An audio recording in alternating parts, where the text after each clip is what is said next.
அம்மா மக்கள் முன்னேற்றக் கழக வேட்பாளர் பட்டியல் தற்போது வெளியிடப்பட்டிருக்கிறது. 39 மக்களவை தொகுதிகளுக்கும் 18 சட்டப்பேரவை தொகுதிகளுக்கும் வேட்பாளர்கள் தற்போது வெளியிடப்பட்டிருக்கிறது.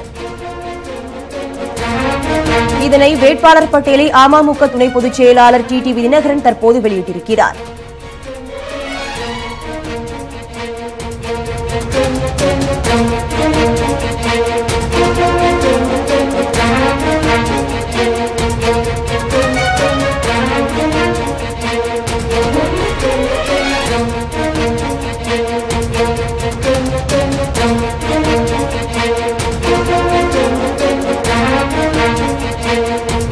அம்மா மக்கள் முன்னேற்றக் கழக வேட்பாளர்கள் பட்டியல் தற்பொழுது வெளியிடப்பட்டிருக்கிறது. அதன் துணை பொதுச் செயலாளர் டிடிவி தினகரன் தற்பொழுது இந்த பட்டியலை வெளியிட்டுள்ளார்.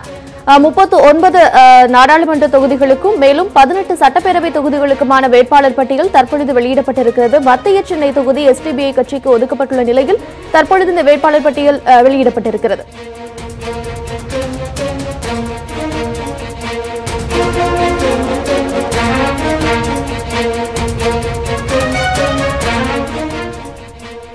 அம்மா மக்கள் முன்னேற்றக் கழக வேட்பாளர் பட்டியல் தற்போது டிடிவி தினகரன் வெளியிட்டிருக்கிறார். இது பற்றி விரிவான தகவலோடு எமது செய்தியாளர் ராஜா வழங்கி கேட்டும்.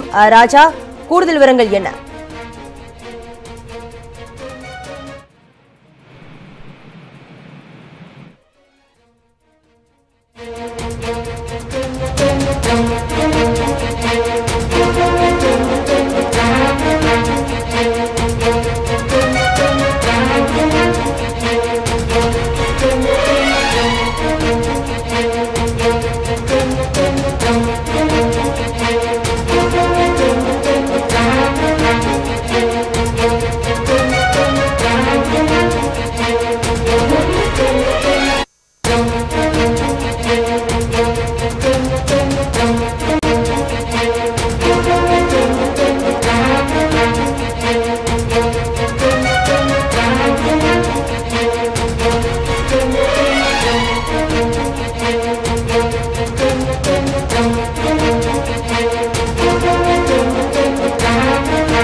நடைபெறவுள்ள 2019 நாடாளுமன்ற பொதுத் தேர்தலில் தமிழ்நாடு மற்றும் புதுச்சேரி உள்ளிட்ட 40 நாடாளுமன்ற தொகுதிகளிலும் தமிழ்நாடு மற்றும் புதுச்சேரி நடைபெறவுள்ள சட்டமன்ற இடைத்தேர்தலிலும் அம்மா மக்கள் முன்னேற்றக் கழகம் சார்பாக போட்டியிடவுள்ள வேட்பாளர்களை துணை பொதுச் செயலாளர் டிடிவி தினகரன் தற்போது வெளியிட்டிருக்கிறார். இது பற்றி விரிவான தகவல் தர காத்திருக்கிறார் செய்தியாளர் ராஜா. ராஜா, யார் யாரெல்லாம் எந்த தொகுதியில் போட்டியிடுகிறார்கள்? முழு விவரம் என்ன?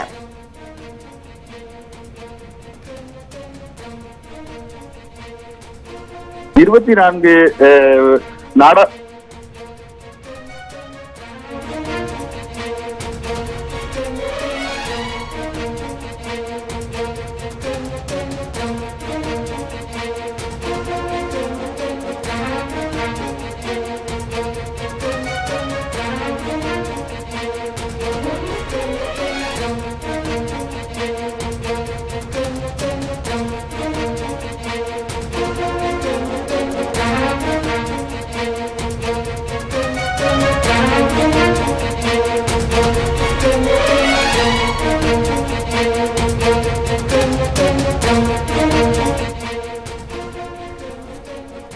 அமமுக துணை பொதுச் செயலாளர் டிடிவி தினகரன் தற்பொழுது வேட்பாளர் பட்டியலை வெளியிட்டுள்ளார். இது குறித்து பத்திரிகையாளர் லட்சுமணனிடம் கூடுதல் விவரங்களை கேட்கலாம். பத்திரிகையாளர் லட்சுமணன், சொல்லுங்க, தற்பொழுது இதை எப்படி பார்க்கிறீர்கள்? இது குறித்த கருத்துக்களை பதிவு செய்யுங்க.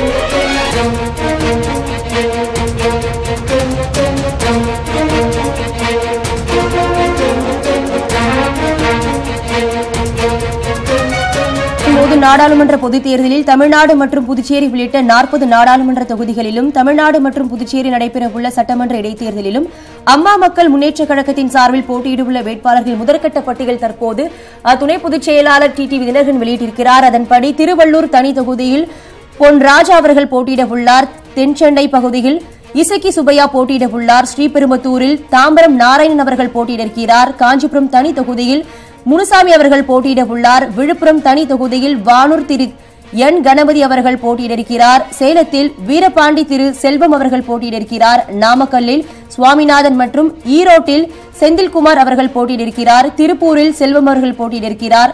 நீலகிரி தனி தொகுதியில் ராமசாமி அவர்கள் போட்டியிட உள்ளார். கோயம்புத்தூரில் அப்பாதுரை அவர்கள் போட்டியிடுகிறார். பொள்ளாச்சியில் முத்துக்குமார் என்பவர் போட்டியிடுகிறார். கரூர் தொகுதியில் தங்கவேல் என்பவர் போட்டியிடுகிறார். திருச்சியில் சாருபாலா தொண்டைமான் அவர்கள் போட்டியிடுகிறார். இவர் முன்னாள் மேயர் மற்றும் கழக அமைப்பு செயலாளராகவும் இருந்துள்ளார். பெரம்பலூரில் திரு ராஜசேகரன் அவர்கள் போட்டியிடுகிறார். சிதம்பரம் தனி தொகுதியில் இளவரசன் அவர்கள் போட்டியிடுகிறார். மயிலாடுதுறையில் செந்தமிழன் அவர்கள் போட்டியிடுகிறார். நாகப்பட்டினம் தனி தொகுதியில் செங்கோடி அவர்கள் போட்டியிடுகிறார். இவர்கள் தலைமை செயற்குழு உறுப்பினர் மற்றும் திருவாரூர் மாவட்டத்தில் ஏற்கனவே பணிபுரிந்திருக்கின்றனர்.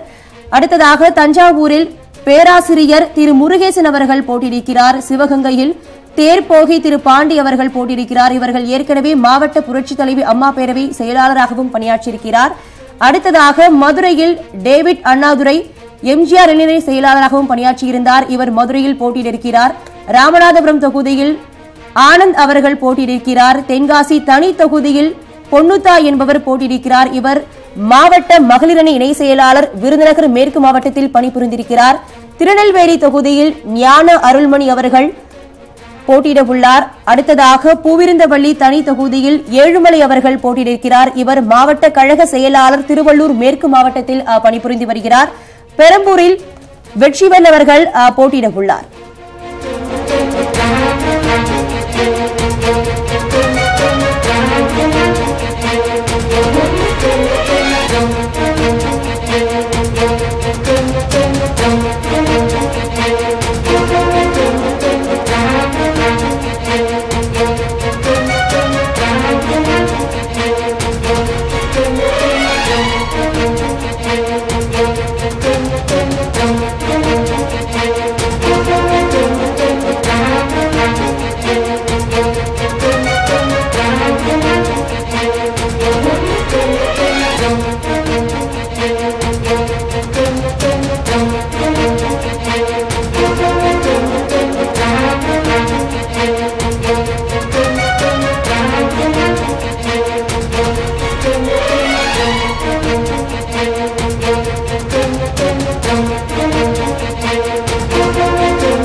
அம்மா மக்கள் முன்னேற்ற கழகத்தின் மக்களவை தொகுதிகளுக்கும் சட்டப்பேரவை தொகுதிகளுக்கும் முதற்கட்ட வேட்பாளர் பட்டியலை துணை பொதுச் செயலாளர் டிடிவி தினகரன் தற்போது வெளியிட்டிருக்கிறார்.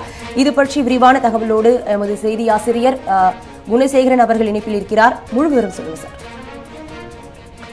நித்யா, இது முதற்கட்ட பட்டியலை அம்மா மக்கள் முன்னேற்ற கழகத்தினுடைய துணை பொதுச் செயலாளர் டிடிவி தினகரன் வெளியிட்டிருக்கிறார். 24 மக்களவை தொகுதிகளுக்கும் 9 சட்டமன்ற இடைத்தேர்தலுக்கும் வேட்பாளர்களை அறிவிச்சிருக்கிறார். இதுல 9 சட்டமன்ற தொகுதிகள்னு பார்த்தோம்னா பூந்தமல்லி, அதற்கு ஏற்கனவே பதவி பறிபோன சட்டமன்ற உறுப்பினர் டி.ஏ. ஏழுமலை, பெரம்பூருக்கு வெற்றிவேல், திருப்பூருக்கு எம். கோதண்டபாணி, குடியாத்தத்திற்கு ஜெயந்தி பத்மநாபன், ஆம்பூர் தொகுதிக்கு ஆர். பாலசுப்ரமணி, அரூர் தொகுதிக்கு ஆர். முருகன், மானாமதுரைக்கு மாரியப்பன் கென்னடி, சாத்தூர் தொகுதிக்கு எதிர்கோட்டை சுப்பிரமணியன், பரமக்குடிக்கு எஸ். முத்தையா டாக்டர் என்று பதவி இழந்த அந்த 9 உறுப்பினர்கள் மீண்டும் போட்டியிடுகிறார்கள். இது முதற்கட்ட பட்டியலிலே வெளியாக இருக்கிறது. இன்னும் 9 தொகுதிகளுக்கு அவர்கள் இன்னும் பட்டியல் அறிவிக்கவில்லை. அதே போல நாடாளுமன்ற தொகுதிகள் என்று எடுத்துக்கொண்டால் இதுல சில ஆச்சரியங்கள் இருக்கின்றன. 24 தொகுதிகளுக்கு அவர் அறிவித்திருக்கிறார்.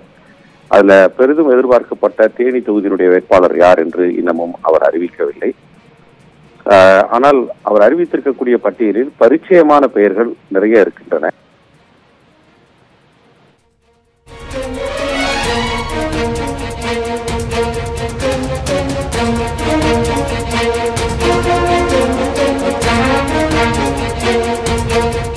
நடைபெறவுள்ள 2019 நாடாளுமன்ற பொதுத் தேர்தலில் தமிழ்நாடு மற்றும் புதுச்சேரி உள்ளிட்ட 40 நாடாளுமன்ற தொகுதிகளிலும் தமிழ்நாடு மற்றும் புதுச்சேரியில் நடைபெறவுள்ள சட்டமன்ற இடைத்தேர்தலிலும் அம்மா மக்கள் முன்னேற்றக் கழகத்தின் சார்பில் போட்டியிடவுள்ள வேட்பாளர்களின் முதற்கட்ட பட்டியலை அந்த கட்சியின் துணை பொதுச் செயலாளர் டிடிவி தினகரன் வெளியிட்டிருக்கிறார். அதன்படி 24 மக்களவை தொகுதிகளுக்கும் 9 சட்டப்பேரவை தொகுதிகளுக்கும் முதற்கட்ட வேட்பாளர் பட்டியலை தற்போது வெளியிடப்பட்டிருக்கிறது. அது குறித்த செய்தியை நாம் பார்த்து வருகிறோம்.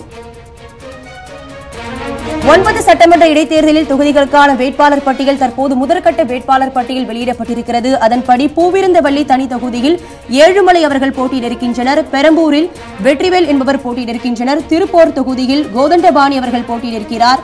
குடியாத்தம் தனி தொகுதியில் ஜெயந்தி பத்மநாபன் அவர்கள் போட்டியிடுகிறார். ஆம்பூர் தொகுதியில் பாலசுப்ரமணி அவர்கள் போட்டியிடுகிறார். அரூர் தனி தொகுதியில் முருகன் அவர்கள் போட்டியிடுகின்றனர். மானாமதுரை தனி தொகுதியில் மாரியப்பன் கென்னடி அவர்கள் போட்டியிடுகின்றனர். சாத்தூர் தொகுதியில் எதிர்கோட்டை சுப்பிரமணியன் அவர்கள் போட்டியிடுகின்றனர். பரமக்குடி தனி தொகுதியில் முத்தையா அவர்கள் போட்டியிடுகின்றனர். அதன்படி 24 நாடாளுமன்ற வேட்பாளர் பட்டியலையும் அக்கட்சி வெளியிட்டுள்ளது. இது பற்றி விரிவான தகவலோடு எமது செய்தி ஆசிரியர் குணேசேகரன் வழங்க கேட்கலாம். சார், நீங்க தொடரலாம். மதுரையில முன்னாள் அமைச்சர் காளிமுத்து அவருடைய மகன் டேவிட் அண்ணாதுரை போட்டியிடுறாரு. அவர் அந்த கட்சியினுடைய எம்ஜிஆர் இளைஞரணியினுடைய செயலாளராக இருக்கிறார். ஓரளவுக்கு பரிச்சயமான ஒரு பெயர் டாக்டர் காளிமுத்துடைய மகன் டேவிட் அண்ணாதுரை மதுரை தொகுதிக்கு தேர்ந்தெடுக்கப்பட்டிருக்கிறார் வேட்பாளராக. அதே போல ராமநாதபுரம் தொகுதிக்கு ஒரு முன்னாள் அமைச்சர் வாத்து நடராஜன் அப்படின்னு சொல்லி ஜெயலலிதாவுடைய ஆட்சியில் அமைச்சராக இருந்தார். அவருடைய மகன் வாத்து ஆனந்த் என்பவர் நிற்கிறார். அதே போல அவங்களுடைய சொந்த ஊர் என்று சொல்லப்படுவதற்கு தஞ்சை பகுதியில தஞ்சாவூர் தொகுதியில பேராசிரியர் டி முருகேசன் பிரிஸ்ட் யூனிவர்சிட்டியினுடைய சான்சலர் பிரிஸ்ட் தொகுதியினுடைய வேந்தராக இருக்கக்கூடிய திரு முருகேசன் போட்டியிடுறாரு. திருச்சிக்கு பாத்தீங்கன்னு சொன்னா முன்னாள் மேயர் சாருபாலா தொண்டைமான் போட்டியிடுறார். பெரம்பலூருக்கு கொட்டியம் ராஜசேகரன் முன்னாள் எம்எல்ஏ, அவர் காங்கிரஸ் கட்சியில முன்னாள் எம்எல்ஏவா இருந்தவர், அந்த ராஜசேகரன் போட்டியிடுறார். சிதம்பரம் தனி தொகுதிக்கு டாக்டர் இளவரசன் என்பவர் நிறுத்தப்பட்டிருக்கிறார். மயிலாடுதுறைக்கு செந்தமிழன் என்பவர் நிறுத்தப்பட்டிருக்கிறார். இதுல இன்னும் சில தொகுதிகள் பார்த்தோம்னா சுவாரஸ்யமான வேட்பாளர்கள் இருக்கிறாங்க. சேலம் தொகுதிக்கு வீரபாண்டி எஸ்.கே. செல்வம் என்கிற முன்னாள் சட்டமன்ற உறுப்பினர் நிறுத்தப்பட்டிருக்கிறார். இதுல இருக்கக்கூடியவர்கள் பெரும்பாலும் 24 தொகுதிகள் தான் ஓரளவுக்கு படித்தவர்கள், செல்வாக்கானவர்கள், அதிமுகவில் பதவியில் இருந்தவர்கள், முன்னாள் அமைச்சர்கள் அல்லது முன்னாள் எம்எல்ஏக்களாக இருந்தவர்கள், கட்சி பதவிகளில் இருந்தவர்கள், இப்படியானவர்கள் உள்ளூர்ல செல்வாக்கானவர்கள், கொஞ்சம் வலிமை வாய்ந்தவர்கள் என்று கண்டறிந்து நிறுத்தப்பட்டிருப்பது மாதிரி தான் தெரியுது. தஞ்சையை பொறுத்தவரையிலும் ஒரு தனியார் பல்கலைக்கழகத்தினுடைய வேந்தர் அதிபரே நிறுத்தப்பட்டிருக்கிறார்.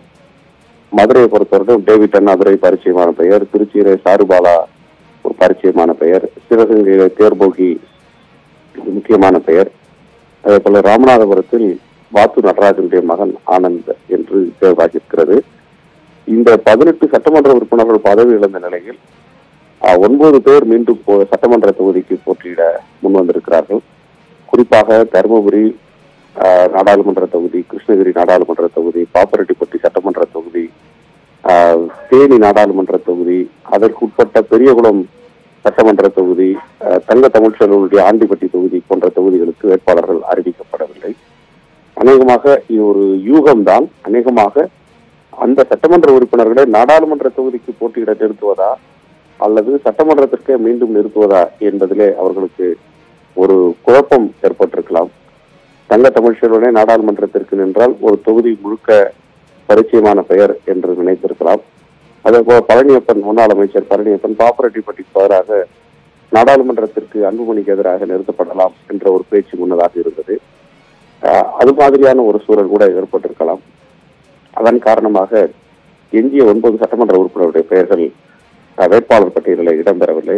அது அமமுக வட்டாரங்களில் விசாரித்த போது இன்னும் 2 நாட்களில் ஒவ்வொரு தொகுதியாக பேசி முடிக்கப்பட்டு அறிவிக்கப்படும் என்று சொல்லியிருக்கிறார்கள். அறிவித்த பட்டியல் என்ற ஒன்றை பார்க்கிற போது இந்த தேர்தலை மிகுந்த கவனத்தோடு அந்த கட்சி அணுகிறது. வித் ஆல் சீரியஸ்னஸ் இந்த தேர்தலை எதிர்கொள்கிறார்கள் என்றுதான் சொல்ல வேண்டியிருக்கிறது. ரிஷியா,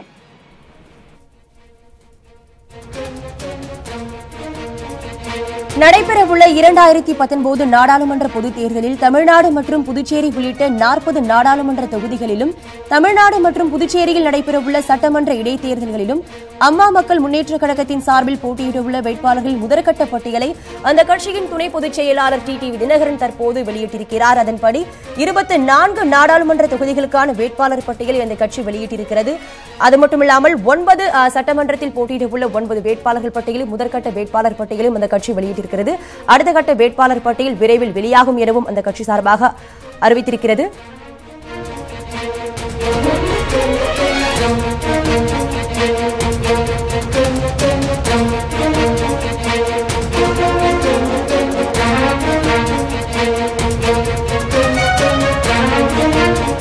அதன்படி 9 சட்டமன்ற இடைத்தேர்தலின் தொகுதிகளுக்கான வேட்பாளரின் முதல் பட்டியலை தற்போது அந்த கட்சி வெளியிட்டிருக்கிறது. அடுத்த கட்ட பட்டியல் விரைவில் வெளியாகும் எனவும் அந்த கட்சி சார்பாக அறிவிக்கை வெளியிட்டிருக்கிறது.